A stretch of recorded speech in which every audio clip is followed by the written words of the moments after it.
Hello दोस्तों, आज के इस वीडियो में हम बात करने वाले हैं निप्पॉन इंडिया के small cap mutual fund versus Parag Parekh के फ्लेक्सी कैप म्यूचुअल फंड के बारे में। तो स्मॉल कैप म्यूचुअल फंड होते हैं वो इन्वेस्टरों के पैसे को 250 के बाद की जो नई और इमर्जिंग कंपनियां होती है उनमें निवेश करते हैं। अब ये रिस्की कंपनियां होती है तो ये अच्छे खासे रिटर्न्स, मार्केट अच्छा होता है तो इन्वेस्टरों को लाकर दे देते हैं, पर अगर मार्केट की कंडीशन डाउन साइड हुई तो ये नेगेटिव रिटर्न्स भी लाकर आपको दे सकते हैं। जबकि जो फ्लेक्सी कैप म्यूचुअल फंड होते हैं उनमें फंड मैनेजर के पास आज़ादी होती है कि वो मार्केट के हिसाब से किसी भी सेक्टर में निवेश करके इन्वेस्टरों को ज़्यादा से ज़्यादा रिटर्न्स लाकर दे।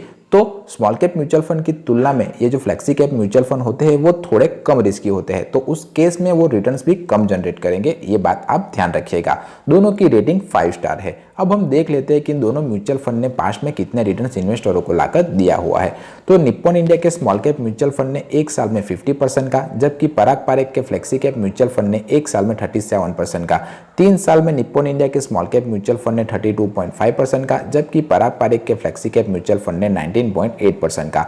5 साल में निप्पॉन इंडिया के स्मॉल कैप म्यूचुअल फंड ने 38.5% का, जबकि पराग पारेख के फ्लेक्सी कैप म्यूचुअल फंड ने 26.7% का रिटर्न्स इन्वेस्टरों को लाकर दिया हुआ है। फर्क आप साफ दे सकते हो रिटर्न्स के मामले में, पर फ्लेक्सी कैप म्यूचुअल फंड थोड़े सेफ होते हैं।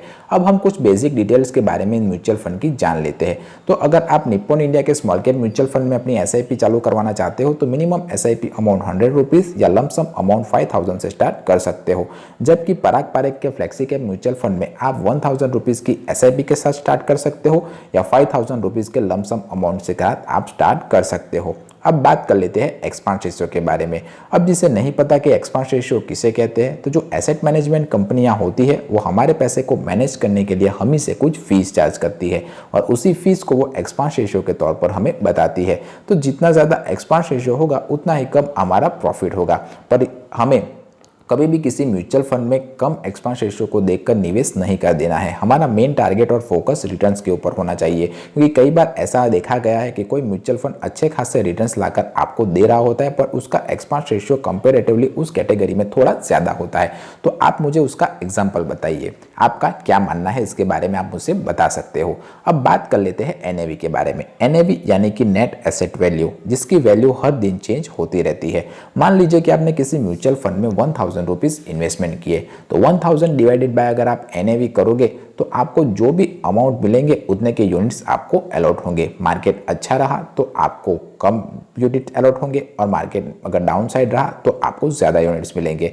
इसीलिए मैं हर बार कहता रहता हूं कि आप किसी भी म्यूचुअल फंड में निवेश करते हो तो लॉन्ग टर्म के लिए कीजिए। लॉन्ग टर्म से मेरा मतलब है 5 साल, 10 साल या उससे ज़्यादा के लिए। तभी कंपाउंडिंग इंटरेस्ट का इफेक्ट आपको अपने निवेश किए मनी पर देखने को मिलेगा।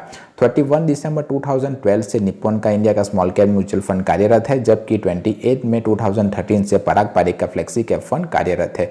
दोनों म्यूचुअल फंड में जो पैसा लगा हुआ है लोगों का वो मैं आपको बता देता हूँ। निप्पॉन इंडिया के स्मॉल कैप म्यूचुअल फंड में 60,373 करोड़ रुपीस लगे हुए हैं लोगों के, जबकि पराग पारेख के फ्लेक्सी कैप म्यूचुअल फंड में लोगों के 75,956 करोड़ रुपीस लगे हुए हैं। दोनों ही म्यूचुअल फंड में अगर आप एक साल से पहले अपने निवेश के पैसे को निकाल लेते हो तो आपको 1% का एग्जिट लोड चार्ज देना पड़ेगा। अब बात कर लेते हैं कि निप्पॉन इंडिया के स्मॉल कैप म्यूचुअल फंड ने किन किन कंपनियों में इन्वेस्टरों के पैसे को निवेश किया हुआ है। तो निप्पॉन इंडिया के स्मॉल कैप म्यूचुअल फंड ने HDFC bank, tube investment of India limited, Kirloskar बदल limited, Voltamp transformer limited, Apar industry limited, Tejas network limited, Bharat heavy electrical limited, multi commodity exchange of India limited, Elantas Beck India limited, state bank of India limited जैसी कंपनियों में इन्वेस्टरों के पैसे को निवेश किया हुआ है। जबकि पराग पारेख के फ्लेक्सी कैप म्यूचुअल फंड ने HCL Technology Limited, Alpha Inc Class A, Axis Bank, Maruti Suzuki India, Coal India Limited, ICICI Bank, ITC Limited, Bajaj Holding and Investment Limited, Power Grid Corporation of India Limited, HDFC Bank जैसी कंपनियों में इन्वेस्टरों के पैसे को निवेश किया हुआ है। मिस्टर समीर रच निप्पॉन इंडिया के स्मॉल कैप म्यूचुअल फंड को मैनेज करते हैं, जबकि पराग पारेख के फ्लेक्सी कैप म्यूचुअल फंड को मिस्टर राजू ठक्कर मैनेज कर रहे हैं। अब निप्पॉन इंडिया की जो एएमसी है वो 30 जून 1995 से कार्यरत है, जबकि पराग पारेख की जो एएमसी वो 20 अक्टूबर 2012 से कार्यरत है।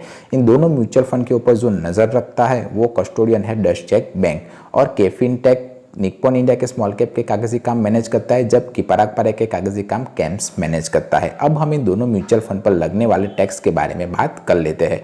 तो अगर आपने 1 साल के भीतर ही अपने निवेश किए पैसे को निकाल लिया तो आपको short term capital gain tax 20% का निकाली हुई पूरी रकम पर देना पड़ेगा। जबकि अगर आपने 1 साल के बाद अपने निवेश किए पैसे को निकाला तो आपको long term capital gain tax 12.5% का देना पड़ेगा और उसमें से भी आपको 1.25 लाख का अजम्पशन उस फाइनेंशियल ईयर के लिए मिल जाएगा।